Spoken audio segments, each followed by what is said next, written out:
Kithibitisha ubora wa kura zetu sisi kuweka madarakani. Hakuwekwa na waziri. Si unanielewa? Yes. Amewekwa na hao maskini wachache. Walalahoi hao ambao wamechangisha shilingi 29.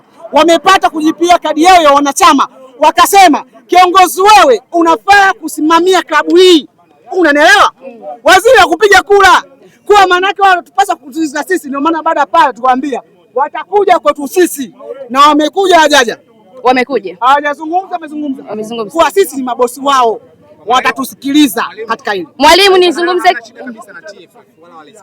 No. Vitu vile tunachanganya. Kwa mfano TFF kazi yake ni nini? Kubwa ni nini? Kusimamia mpira wa nchi. TFF kazi yake ni kusimamia, ni mratibu wa mpira wa nchi. Ngazi zote. Sio? TFF ndio wameanzisha bodi ya ligi, uongo kweli?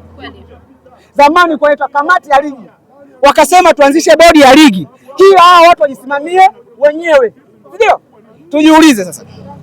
Katika bodi ya ligi. TFF hakuna watu? Kuna watu. Kuna watu. Kuna watu. Kwa maana yake kuna hii jambo, maana yake TFF nao wanaingia wengi kama kuna watu. Wanaingia, si ndio? Sasa wewe ukisema hauna shida ya TFF, ambao ni TFF ni sehemu ya bodi committee ya bodi ya ligi. Unaona hiyo sura? TFF wangekuwa wamejiondoa kwenye jambo hili, wangeunda bodi huru ya ligi. Lakini GS, General Secretary wa bodi ya ligi, ni kidao ambao ni katibu mkuu wa TFF. Makamu wa pili wa rais wa TFF ndio mwenyekiti wa bodi ya ligi ambaye ndio Mzee Mguto. Kwa TFF hawezi kutenganisha katika hili jambo. Unanielewa? Hawezi kutenganisha. Ndio maana tukisema wajiuzuru bodi ya ligi, tafsiri yake anajiuzuru mwenyekiti na wajumbe wake. Kama wamekosa katika ngazi ya bodi ya ligi, hata kwenye TFF haupaswi kuwepo. Ndio kwa mujibu wa katiba na taratibu. Unanielewa? Sasa tuzizungumze. Na nitazungumza kiukweli. Jambo hili maana yake limekuja kufukunyua mambo mengine ambayo hayapo. Tujiulize. Kamati zetu ina sura kitaifa? Kamati zetu ina sura kizalendo? Unanielewa?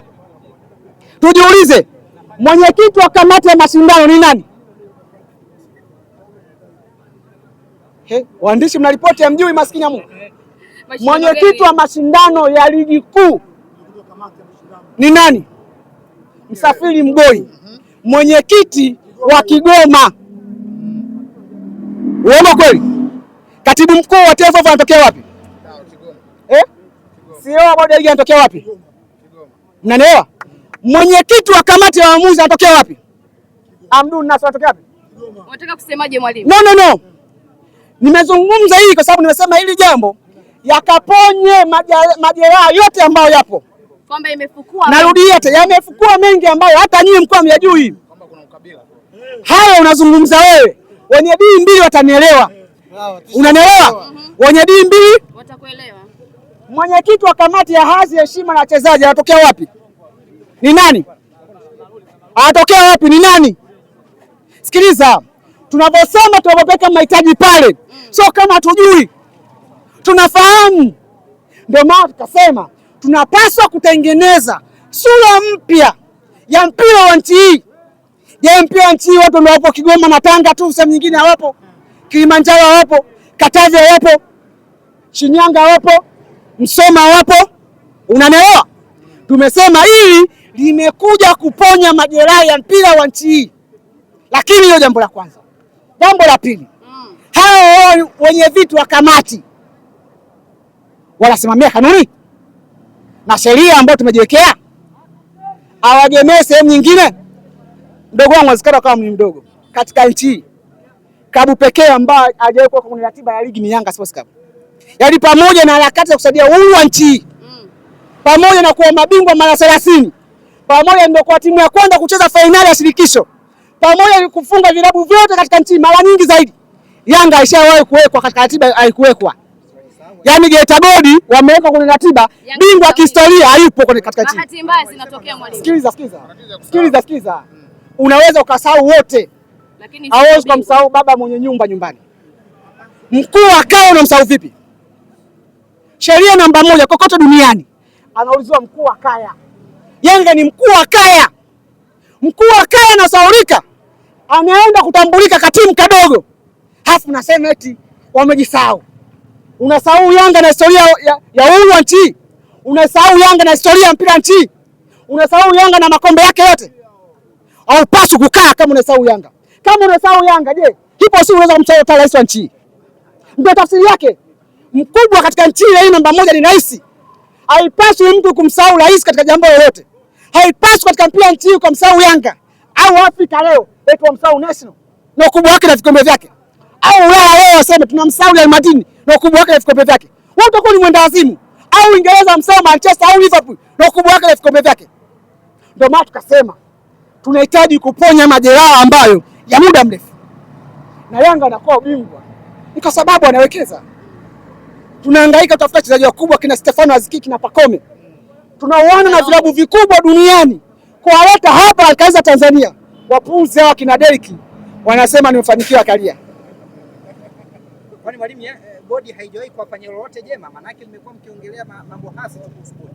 Kwanza ukisema haijawahi kufanya jambo jema, kuna wajibu na haki yake. Yaani leo baba wako, yaani baba wako leo ayakusomesha shule ni jambo jema. Ni haki yake ya msingi. Lakini kuna wengine sikiliza. Masikia kunaelewa. Kuna haki na wajibu. Baba wako akishindwa kukulisha kisheria hapaswi kuwa baba, kwa sababu anapaswa kwa kuzaa manake akulishe. Yaani tumewalipa fedha kwa sababu pale nakani kwa kodi zetu sisi. Unaelewa? Wao ni wajibu wao kuyatenda hayo. Sio hombi. Yaani eti leo unasema eti hapana, ni wajibu, tunawalipa kodi. Wanapaswa kutoa huduma ambayo tumeweka pale. Kama wanashinda kufanya hizo huduma maana ni waondoke. Ndio wameshindwa, ndio maana tunasema waondoke. Sasa nataka kunikuuliza kidogo mdogo wangu. Urais wa TFF unalipwa? Urais wa TFF unalipwa? Kwa madai yake anasema. No. Anasema kwa madai yake hakuna. Kama sehemu ulipwi, si unaweza kuondoka? Sio pati chochote. Yaani mimi kwa mfano wewe unafanya media hapa. Hawakulipi. Unang'ania kufanya nini? Nyuma pazia kuna maslahi? Kuna maslahi. Ndio maana yake unataka kuondoka. Ili mchezo lakini muda wake hujafika. Ngoja kwanza. Duniani kote, na hii ni kwamba mfano. Duniani kote. Ana mtu muda wake ufike ndio aondoke. Sefu Blatter muda wake ufike aliondoka.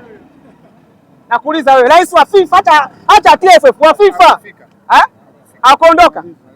Sikiliza. Kuna kitu ni muhimu katika maisha, ni principle duniani. Ukitaka kuhudumia huduma za hao wananchi wote, kuna muda unajiuzuru kwa manufaa yako wewe na kizazi chako kijacho. Unasema mimi kulingana na hili nimetia doa mpira wa nchi, mimi nakaa pembeni. Historia yako itaandikwa kwenye vitabu na wino wa dhahabu. Kwa nijiuzuru kwa jambo fulani, kwa sababu kwa ulipwi.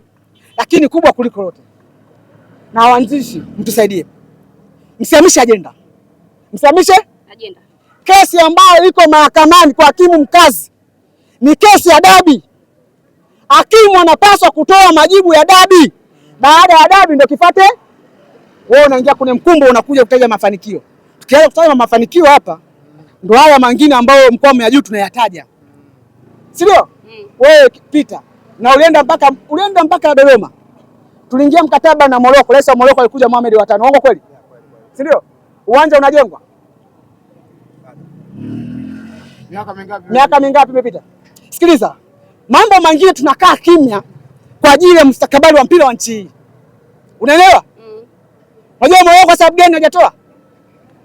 Wana hasira na kinyongo. Alipaswa apigwe kule, hajapigwa kule, akapiga sehemu nyingine, akasema uwanja napeka sehemu nyingine. Shukrani. Mwalimu, subiri tumalizane na hili kwanza. Nini kifanyike? Jambo ni moja tu. Tumeshataja mataji. Tucheze kipi? Mechi hii ya dabi kwa mujibu wa mustakabali ushaisha. Queen FC wametukimbia. Watu wamekuja Benjamin Mkapa, Yanga ametaja mahitaji, wamesema tunahitaji pointi zetu 3. Na duniani case study zipo ambao tumepewa pointi 3.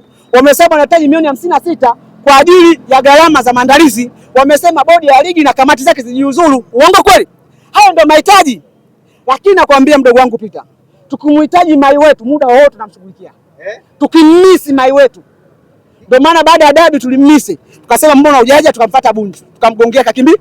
Tukimisi mai wetu muda wote tunamshughulikia. Kama anaweza kujikaza mwambie jikaze kukutana katika FA. Mwalimu, tumalizane na hila hapa kwanza. Rais amesema bado atakuwa na mazungumzo na waziri ya mara kwa mara hivi vikao. Vipi kama wataamua kufanya maamuzi ya busara? Kwa upande wenu kama wanachama na mashabiki wa Yanga, mtakubaliana na yote ambayo ataamuliwa? Maamuzi ya busara ni yapi? Ya kucheza dabi. Hayo ndio ya busara. Yaani kuna maamuzi bora. Inavyotajwa kwamba ni maamuzi ya busara. Kwako wewe, mtazamo wako wewe. So inavyosemwa maamuzi ya busara yangetakiwa wale Queen FC walivyoandika ile nani ile tangazo lao lile la usiku, bango lao lile, walipaswa waziri kuambia hii haitakiwi mje uwanja. Hayo ndio maamuzi ya busara. Yaani mtu akimbia yeye ameharibu mechi yeye, afu busara je kwa Yanga?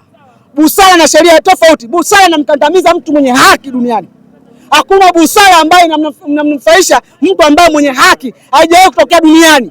Ukiambiwa maamuzi ya busara, maana yake mwenye haki anakandamizwa. Ndio maamuzi ya busara. Haipaswi hii timu kukandamizwa kulingana na historia yake. Haipaswi hii timu kukandamizwa kulingana na matukio yake. Haipaswi kukandamizwa kwa sababu ni mara ya kwanza wewe Mangungu na wewe jaribu tena unaenda Ikulu kwa ajili ya Yanga. Au umesahau nyinyi? Wasinge kanyaga Ikulu. Wangeiona tu.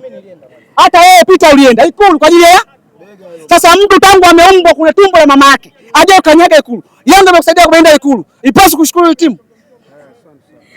Mwalimu, asante.